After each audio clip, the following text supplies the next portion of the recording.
Televisión educativa.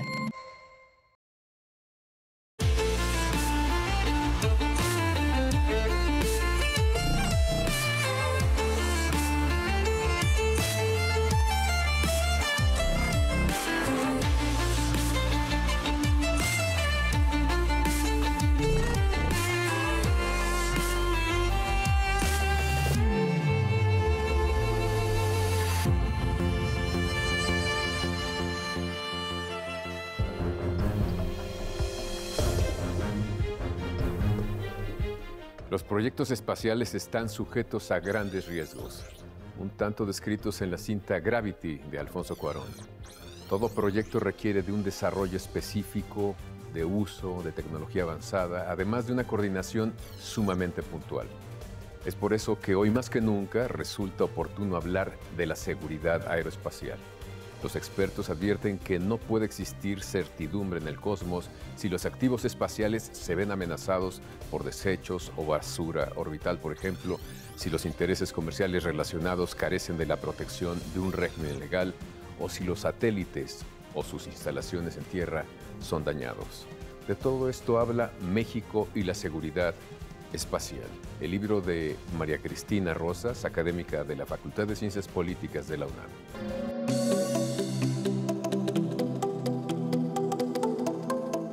La seguridad aeroespacial se refiere a la seguridad pública y del personal de operaciones en tierra durante la preparación de lanzamientos, la zona debajo de donde pasa el lanzador, así como operaciones durante el reingreso de naves espaciales, manejo del tráfico espacial y prevención de contaminación en órbita y en tierra.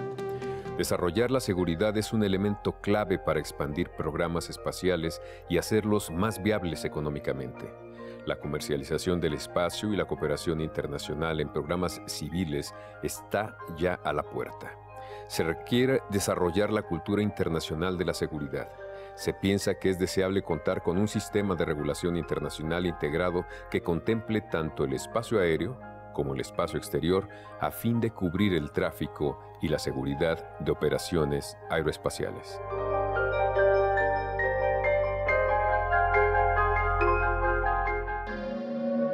¿Usted cree que a México debería importarle la seguridad espacial, sabiendo, por ejemplo, que no tenemos una gran inversión en recursos humanos ni económicos en el área del espacio? Pues estamos con la doctora María Cristina Rosas porque ella cree y nos presenta un libro realmente estupendo en donde nos demuestra que en efecto debe importarnos este tema. Gracias por estar aquí. Gracias por la invitación, Javier. Fíjate que me sorprendió mucho la cuestión de la basura espacial porque aunque no tengamos complejos, digamos, muy sofisticados en el espacio, es un tema que nos puede afectar, nos puede caer basura espacial aquí, claro, por ejemplo. Claro. ¿Qué vamos a hacer? ¿Quién va a responder por eso, por ejemplo? ¿Cómo te acercaste al tema? Bueno, el acercamiento fue a través de los temas de seguridad, que son temas que tradicionalmente abordo. Sin embargo, a mí me llamaba la atención el tema espacial desde hace tiempo porque México ha tenido una incursión, digamos, tímida. En el tema. En los 80 tuvimos nuestros primeros satélites, los Morelos, después la Solidaridad en los tiempos de Salinas de Gortari, después vino como un limbo, la infraestructura espacial tiene fecha de caducidad, es decir, los satélites no son eternos, tienen una vida útil. Y fue hasta recientemente que incursionamos con una nueva generación de satélites. En realidad tenemos una infraestructura modesta. Sin embargo, la cantidad de cosas que dependen en nuestras vidas cotidianas de esa infraestructura modesta realmente es crucial. Por ejemplo, las comunicaciones. El teléfono. Sí, teléfonos, cuentas bancarias, usar un cajero automático. Para temas de educación, la teleeducación, la telemedicina, hay zonas que son de difícil acceso, nuestra orografía pues es complicada y hay comunidades que no tienen acceso a un médico, pero a través de la telemedicina podemos auxiliarlas. ¿Y no hemos caminado, digamos, de manera consistente por ese camino? Pues no, nosotros cuando fue lanzado el Sputnik en 1957, empezamos a hacer acercamientos sobre todo a través de las universidades. La Universidad Autónoma de San Luis Potosí empezó a probar cohetes espaciales y un par de años después de lo que hizo la Unión Soviética. Y luego aparece a nivel gubernamental la Comisión del Espacio Exterior, que es una comisión que tuvo una vida muy interesante, porque cuando México logra gestionar la sede de las Olimpiadas del 68, después de varios intentos fallidos, al final la conseguimos, pero el tema era cómo transmitir las Olimpiadas al mundo. Y fue cuando pues empezamos a trabajar más en temas de infraestructura en tierra y también en el espacio. Rentamos un satélite para las transmisiones y creamos las estaciones terrenas de Tulancingo 1 y 2. Esto permitió que las Olimpiadas se vieran en vivo y en directo en todo el mundo.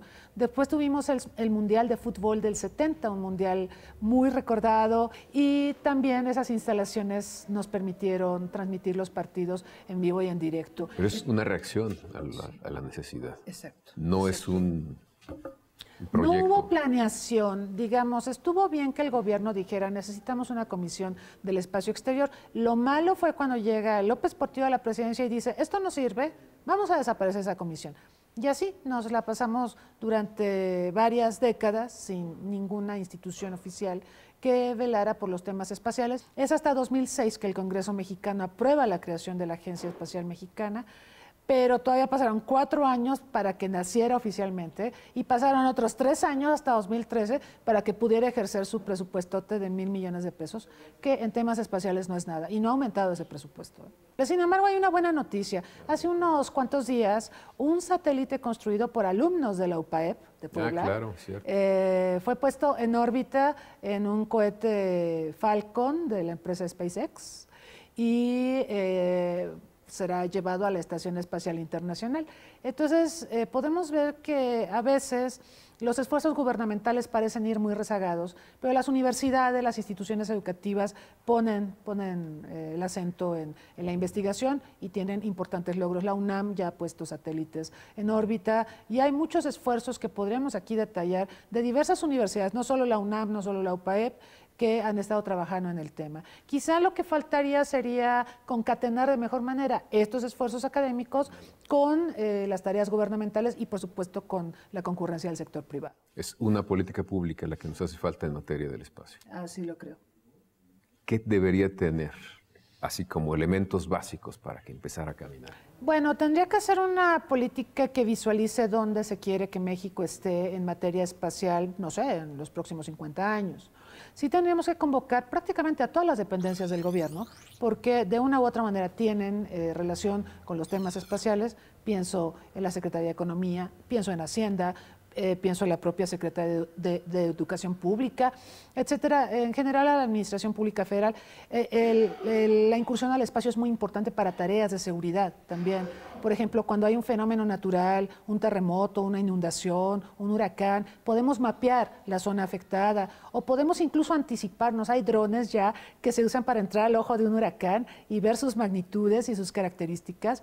Pero desde el espacio hemos visto fotos de la NASA. La NASA nos comparte mucha información sobre las tendencias que puede mostrar un huracán, un fenómeno natural, y esto nos puede permitir anticiparnos al desastre y también proveer de auxilio adecuado a la población. Y también para otras tareas de seguridad, para el combate de la delincuencia organizada es fundamental tener la tecnología espacial, porque podemos detectar tráfico de estupefacientes, tráfico de personas, tráfico de armas, que es un tema muy candente ahora, y podemos anticiparnos también a este tipo de acontecimientos. Claro. A mí me llama la atención, hablé con algunos funcionarios del gobierno pasado, de la administración pasada, y por lo menos de 5, 3 me dijeron que no tenía mucho sentido meterle a ese asunto o meternos ahí si ya existía la tecnología en otras partes. Simplemente había que comprarla, importarla y usarla. ¿Qué piensas de esto? Esto lo han dicho muchos funcionarios y en muchos temas. Y yo siempre he preguntado sobre el tema agropecuario, digo, me estoy saliendo un poquito del tema, pero ilustra perfectamente lo que estás diciendo. ¿Por qué México no trabaja en la autosuficiencia alimentaria y en la soberanía alimentaria? La respuesta de los funcionarios es, porque es más barato importar. ¿Para qué nos distraemos haciendo eso? Bueno, pero ¿qué va a pasar el día en que tengamos una tensión con el país del que importamos? ¿Sí? Y ¿Qué nos ha pasado con medicinas, y tenemos muchas tensiones con ese país en particular. Entonces, ¿no vamos a tener alimentos para que coma la población? Yo creo que es un tema de visión, es un tema de visión y también de voluntad política. Pero el tema alimentario, el tema educativo, el tema de combate a la delincuencia son temas muy sensibles para el funcionamiento del país y son temas donde nosotros tendríamos que tener mayores márgenes de maniobra y trabajar en ellos. Yo ahí discreparía de quienes piensan que deberíamos de comprar toda la tecnología en el exterior. Más bien deberíamos negociar transferencias de tecnología y pautas para que esa tecnología eventualmente se quede aquí. México, por ejemplo, el sector aeroespacial recibe una inversión millonaria. Todas las grandes empresas que manufacturan productos espaciales, Airbus, Boeing, todas, absolutamente todas manufacturan en México, porque México tiene una ventaja competitiva, su mano de obra. México se ha preocupado, tenemos varios hubs aeroespaciales en la República Mexicana, Querétaro, Sonora, Nuevo León, Chihuahua, Tijuana. Las universidades que están en estos lugares se han preocupado por generar, por ejemplo, ingenieros aeronáuticos y capital humano, que es lo que pide una empresa transnacional. Digamos para que poder... los estamos exportando, hay muchos casos de esos. Muchos casos, y además somos muy baratos en este capital humano. ¿Por qué no usar ese talento humano y por qué no usar los recursos políticos de que disponemos para negociar transferencias de tecnología y desarrollar capacidades espaciales? Y yo recuerdo a Javier Mendieta, el antiguo director de la Agencia Espacial Mexicana, él decía que con los recursos humanos que tiene México podemos manufacturar satélites de gran envergadura en corto tiempo y cohetes. Entonces, falta la voluntad política. A mí me sorprende mucho porque, a pesar de ser tan cotidiano, ya no a nivel instituciones, sino personal de la gente, de los individuos, como que lo vemos algo muy... que alguien tiene que hacer esa tarea, pero no nosotros. Sí, yo no sé si en eso influye el pensamiento de Guerra Fría, cuando vimos a una superpotencia como la Unión Soviética y lo veíamos como una proeza que pusiera un satélite en órbita, que pusiera a la perra laica, que pusiera al primer hombre a orbitar la Tierra, a la primera mujer. Decíamos, es que eso pues solo lo hacen superpotencias, ¿no? Solo lo hace la URSS. Y cuando Estados Unidos llegó a la Luna y puso al primer hombre en la Luna, decíamos, es que esto sigue siendo un tema de superpotencias. Yo no sé si en el imaginario colectivo nos quedamos con la idea de que eso es inalcanzable, de que solo lo pueden hacer países como ellos. Sin embargo, estamos en un momento, Javier, en que el acceso al espacio se ha democratizado. Ahora no necesita ser superpotencia para acceder al espacio. Hay muchos casos de otros países que lo han hecho. Y con todo respeto lo digo, Bolivia tiene una agencia espacial y tiene satélites. Hay países africanos que están en la misma situación, un montón de asiáticos. Por supuesto, los casos que pues, más nos han llamado la atención son el de China y el de India. China se ha convertido en potencia espacial en un corto tiempo, tiene satélites y tiene planes con Rusia para llegar a Marte antes que nadie, ya ha enviado sondas a muchos cuerpos celestes, muy bien. Y el otro caso es India. India incluso en enero de este año probó un arma antisatelital, que por cierto ese tipo de pruebas son las que generan también mucha basura espacial, porque destruyó un satélite, se generaron fragmentos y esos fragmentos por la gravedad se quedan orbitando alrededor de la Tierra y dañan, interfieren las comunicaciones, o pueden pegarle a la Estación Espacial igual. Internacional, a otros satélites o astronautas que estén haciendo caminatas o labores en el espacio. Pero bueno, tenemos el caso de estos países, son muy visibles. Brasil es otra potencia espacial, Brasil fabrica aviones, ¿sí? Tiene esta empresa Embraer. En fin, podemos citar casos de países que no son superpotencias, pero que han logrado están entrando y además les reditúa. Sí, por supuesto. Y, por ejemplo, Carlos Slim le compró un satélite a Brasil para la red Telcel. Entonces, si hubiera un colapso... ¿No iba a arriesgar su dinero? No, claro que no. Y ya por supuesto nos pasó, le convino. Ya pasó con lo Solidaridad. La red Telcel dependía originalmente de un Solidaridad que se averió en sus sistemas de lanzamiento. Nos quedamos sin televisión educativa, nos quedamos en el Canal 11, nos quedamos... La red de Carlos Slim colapsó. Entonces, a raíz de ese incidente, dijo, yo no quiero depender de los satélites del gobierno, voy a comprar mi satélite y lo negoció con Lula. Le compró un satélite al gobierno de Brasil y así funciona la red Telcel. Una parte que se tiene que atacar, digamos, es la cuestión de ponernos de acuerdo, de que se invierta, que se tenga voluntad política. Pero también me parece que tendríamos que caminar por el camino de las leyes, ¿no? Por ejemplo, cuando cae basura del espacio, que cae, ¿quién es el responsable? ¿A quién le vamos a reclamar? Tenemos una normatividad que ha sido rebasada en realidad por los acontecimientos más recientes. En los tiempos en que tenemos el Tratado del Espacio Exterior, que es 1967, 10 años después del Sputnik soviético, del 67 al 79 vamos a ver que hay una cierta coincidencia de las grandes potencias espaciales para crear 5 tratados, que son los 5 tratados fundamentales jurídicamente vinculantes para normar el espacio. En estos tratados la esencia es que el espacio no es de nadie, toda la humanidad debe tener acceso a ella, es casi un patrimonio, es como lo de los Global Commons, es un ambiente en el que nadie se lo puede apropiar, no se puede privatizar, no se pueden emplazar armas de destrucción en masa en él. Esos son principios básicos de estos 5 tratados, pero después del 79 entramos en una especie de limbo donde lo único que hemos tenido son resoluciones de la Asamblea General de Naciones Unidas que no son jurídicamente vinculantes, que buscan resolver, por ejemplo, esto de que si alguien generó basura, se haga responsable de su basura, de que si un astronauta cae en cierto país a la hora de regresar a la Tierra, pues se le brinde todo el apoyo, etcétera. Hay varias cuestiones de este tipo, pero lo cierto es que muchas de estas normas no son jurídicamente vinculantes y a la fecha nadie se está haciendo responsable de su basura espacial. Ahora, tú estás mencionando basura espacial que orbita alrededor de la Tierra. Hay otra basura espacial, Javier, es el Océano Pacífico, que se ha registrado que tiene las zonas más profundas a nivel de océanos en el mundo. El Océano Pacífico es un cementerio de naves espaciales.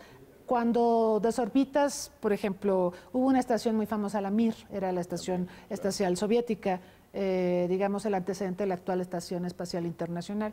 Llegó el momento en que se vuelve obsoleta y hay que desorbitarla. Fue desorbitada y fue traída al Océano Pacífico. Ahí está descansando sus restos. Igual que los de un montón de cohetes, igual que mucha basura espacial que sí está contaminando la Tierra, o digamos el Océano Pacífico. Pero nadie habla de este tema. Basura espacial en el Océano Pacífico. Que además no sabemos si tiene algún microorganismo desconocido para nosotros, ¿no? Eso, o también un combustible que se emplea mucho en naves espaciales es nuclear. Por cierto. No, pues realmente se necesita legislar a nivel internacional, pero ¿México está haciendo algo en este terreno? México, bueno, sí ha trabajado el tema desde la óptica, sobre todo el desarme, porque, digamos, el origen de la normatividad internacional en torno al espacio exterior es el temor que había en la comunidad internacional de que la Guerra Fría y la carrera armamentista se llevaran al espacio exterior. Por eso Estados Unidos puso el grito en el cielo. No le preocupaba tanto el Sputnik, le importaba que la Unión Soviética lo atacara y le pegara directamente en su territorio con ese cohete. Y por eso tenemos el Tratado del 67, que es el que dice que se prohíbe emplazar armas de destrucción en masa en el espacio. Este tratado no habla de armas convencionales y tampoco habla de láseres o armas cinéticas, que son las armas que han sido probadas con mucha efectividad. El satélite que acaba de destruir India en enero de este año fue con una arma cinética, son armas a alta velocidad, que no te generan la contaminación radiactiva de un arma atómica, pero generan montones de fragmentos y son muy, muy letales. En el Tratado del 67, eso ni siquiera se vislumbraba que pudiera existir. Bueno, ya existe, pero nadie está normando eso. México pues ha suscrito los tratados jurídicamente vinculantes, ha trabajado también en las resoluciones, las ha aprobado. Tenemos especialistas, digamos, capaces de ver. Teníamos un especialista en la Cancillería y lo despidieron con los recortes presupuestales porque no consideraban que el tema fuera importante. ¿Qué otras áreas teníamos que entrarle, digamos, en términos del espacio? Ya hablaste de la basura, ya hablaste de la inversión, ya hablaste de este tema, de especialistas en materia jurídica. Bueno, el concepto de seguridad espacial tiene 2 vías. Pueden ser amenazas que nos vienen del espacio, un asteroide, como el que extinguió a los dinosaurios, ¿no? O las tormentas solares, que son terribles las tormentas solares. ¿Te afectan las comunicaciones? Afecta las comunicaciones, destruye los transformadores eléctricos. Canadá se ha quedado sin luz N veces cada vez que hay una tormenta solar. Además, las tormentas solares tienen impactos en las personas, hacen la sangre más viscosa, entonces constituyen un problema serio de salud, puede provocar infartos, qué sé yo. En la Estación Espacial Internacional, cada que hay una tormenta solar, los astronautas tienen un compartimento especial para refugiarse mientras transcurre la tormenta. O sea, de ese tamaño es la importancia de este tema. ¿Tenemos especialistas? Tenemos el debate, me da mucho gusto. Acabo de ver un número de la revista del INAP, del Instituto Nacional de Administración Pública sobre ciberseguridad nacional. Me da mucho gusto, no había Claro, a ese visto nivel, yo claro. este tipo de análisis. Alejandro Pisanti pues está muy involucrado en esto, y otros colegas que pues lo han estado trabajando. Yo he estado revisando también aristas de la ciberseguridad porque es parte de las preocupaciones que yo tengo académicamente hablando. Y bueno, estamos como que incursionando, pero en realidad nuestros mecanismos de defensa para ciberataques o ciberguerra sí todavía están muy endebles. Así que hay que meterle velocidad a este tema. Esta es una parte. Hay otros especialistas que son los que manejan ciencia dura, les llaman los físicos, los químicos, los biólogos ahora también. ¿Tenemos cuadros suficientes? ¿Están preparados? No tenemos cuadros suficientes, pero todas estas disciplinas que mencionas son muy importantes hablando de materia espacial, porque, bueno, en el Instituto de Física han egresado astrónomos prominentes. Aquí la prologuista del libro es Gloria Koenigsberger, que es quien fue pionera en la introducción a Internet a México, y es física y astrónoma. Tenemos el tema de la astrobiología. Hay varias universidades a nivel internacional y en México también que están monitoreando formas de vida en el espacio exterior. Fundamental para lo que estábamos diciendo de qué pasa si algún día traemos alguna piedra, algún objeto del espacio y traemos partículas orgánicas alienígenas que pudieran reaccionar contrariamente. Bueno, Stephen Hawking decía que eso era el futuro, ¿eh? Sí, Dice, sí. no son monstruos ni nada, son No. pequeños organismos que pueden cambiar todo. Exacto, no es Superman ni es Alien, el monstruo horrible ese. Hay también otro trabajo que hacen los académicos de monitoreo de la basura espacial. En general se tiene mapeada gran parte de la basura espacial. Incluso hay un japonés que ya tiene un sistema, tiene un aparato plan, para estar exacto. no reciclando, sino pues juntando la basura y luego destruyéndola en el espacio. Exacto, desorbitarla, pero el tema de desorbitarla es que la quieren traer al Océano Pacífico, que yo creo que tampoco es la solución, más basura. Entonces, gracias a este mapeo que hacen diversos institutos, universidades, gobiernos, se le avisa a la estación y se le dice, viene en ruta de colisión una pieza de 20 centímetros que puede perforar... Pueden ser muy chicas incluso. Exacto, pero por las con una velocidades, 20,000 kilómetros por hora, perforan lo que sea. Entonces ha tenido que hacer maniobras de evasión la Estación Espacial Internacional, pero gracias a esta cooperación entendemos que se evita una catástrofe. Así que tenemos a muchas especialidades del conocimiento involucradas. Lo de la medicina espacial, bueno, eso es muy importante, porque ahora que se está hablando de colonizar la Luna, colonizar Marte, hay que recordar que a los humanos nos protege la atmósfera de las radiaciones solares, pero eso no existe en la Luna y no existe en Marte. Esas radiaciones nos pueden matar. Entonces, de hecho, hay una especialidad que es la de los materiales, para diseñar, por ejemplo, ropa que nos proteja de las radiaciones solares, que va a ser la ropa que va a tener que usar la gente. Que ya hay de esa. Sí, que de hecho ya, y que es la que usan los astronautas también cuando tienen que salir al espacio, hacer maniobras, arreglar algo que se averió, qué sé yo. Si queremos hacer colonias, vamos a tener que pensar en trabajar en ese tipo de materiales que nos protejan de las radiaciones. Entonces tenemos varias disciplinas trabajando alrededor de eso. Entonces, sí, de hecho estamos entrando, y hay otro tema también, Javier, la economía del espacio. La economía del espacio representa miles de millones de dólares. Trátese del sector privado que está incursionando con satélites, o trátese ahora de las ofertas del sector privado de viajes espaciales, de turismo espacial, de funerales espaciales, si tú tienes una mascota y la quieres mucho y quieres que sus cenizas las lleven a que orbiten para siempre. Es un tema. Si luego no sabemos qué hacer con los migrantes que mueren en Estados Unidos, cómo repatriar el cuerpo, imagínate el caso de un astronauta que por alguna desgracia fallezca. Pero está ese tema. Pero también, por ejemplo, el creador de Star Trek, de la Guerra de las Estrellas, de Star Trek, murió y en su testamento dijo, yo quiero que mis cenizas las esparzan en el espacio. Entonces se rentó un cohete para que llevara las cenizas del señor y las esparciera en el espacio. Es una excentricidad de $11,000, ¿sí? Se puede hacer con las mascotas y hay toda una industria de funerales espaciales para esos casos, ¿sí? Entonces, eso. Ya hay un plan de hoteles espaciales también. Toda la basura que se va a generar con eso nadie lo está debatiendo, pero bueno.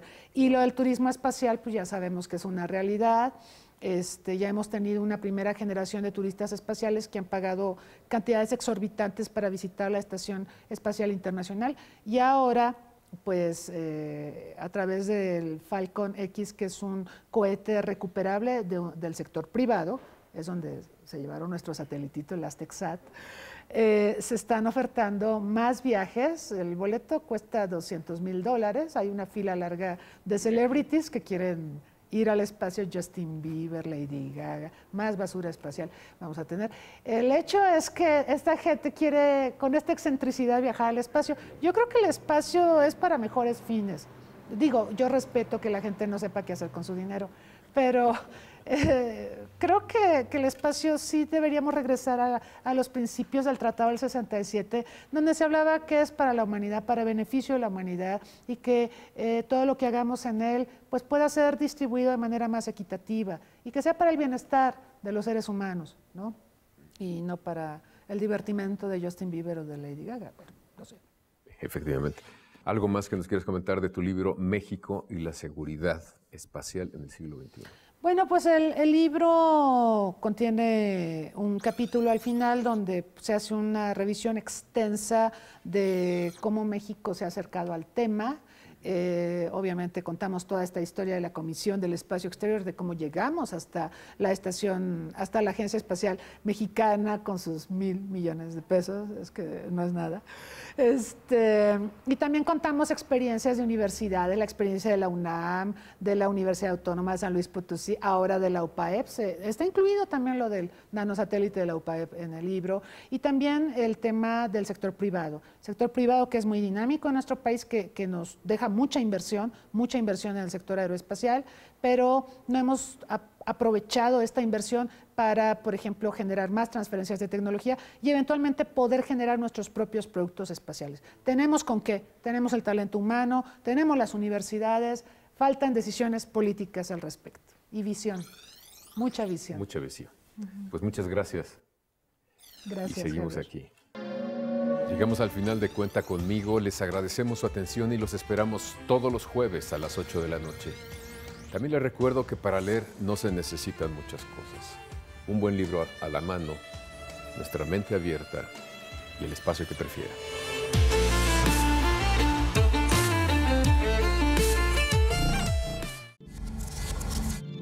Televisión educativa.